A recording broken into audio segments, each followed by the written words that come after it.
வெயில் காலத்துல நம்ம முக்கியமா சாப்பிட வேண்டியது நீர்ச்சத்துள்ள காய்கறிகளும் பழங்களும். அந்த வகையில இன்னைக்கு நம்ம பீர்க்கங்காய் தொக்கு தான் செய்ய போறோம். டேஸ்ட் அவ்வளோ சூப்பரா இருக்கும், உடம்புக்கும் நல்லது. எப்படி செய்யறதுன்னு பார்க்கலாமா? பீர்க்கங்காய் மேல இருக்கிற தோல் எல்லாத்தையுமே இந்த மாதிரி சீவி எடுத்துக்கோங்க. இப்போ இதை 4 கட் பண்ணி எடுத்து வச்சுக்கலாம். கடாயில 4 டேபிள் ஸ்பூன் எண்ணெய், 1 ஸ்பூன் அளவுக்கு கடுகு, 1 ஸ்பூன் அளவுக்கு சீரகம் சேர்த்துக்கோங்க. 3 காஞ்ச மிளகாய், 1 கொத்து கருவேப்பிலை, ஒரு பெரிய சைஸ் வெங்காயம் சேர்த்து நல்லா வதக்கிக்கலாம். இது கூடவே 1.5 ஸ்பூன் அளவுக்கு உப்பு சேர்த்துக்கோங்க.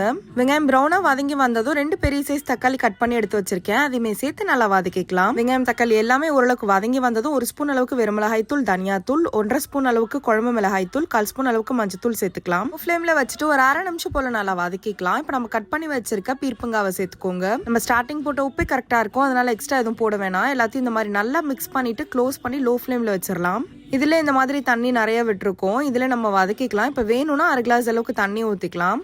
லோ ஃப்ளேமில் வச்சுட்டு க்ளோஸ் பண்ணிவிடுங்க. ஒரு 5 நிமிஷம் வரைக்கும் நல்லா குக் ஆகட்டும். இப்போ மேலே கொத்தமல்லி, அதே மாதிரி மிக்சியில் அரைச்ச ஒரு கைப்பிடி அளவுக்கு தேங்காய் சேர்த்துட்டு ஆஃப் பண்ணிடலாம். அவ்வளோதாங்க. நல்லா சுடு சுடு சாதம் போட்டுட்டு அதில் இந்த தொக்கு வச்சு கூட அப்பளம் வச்சு சாப்பிட்டீங்கன்னா டேஸ்ட் அவ்வளோ சூப்பராக இருக்கும். ஸோ கண்டிப்பாக ட்ரை பண்ணுங்க. மறக்காம நம்ம சேனலை சப்ஸ்கிரைப் பண்ணிக்கோங்க. பாய்.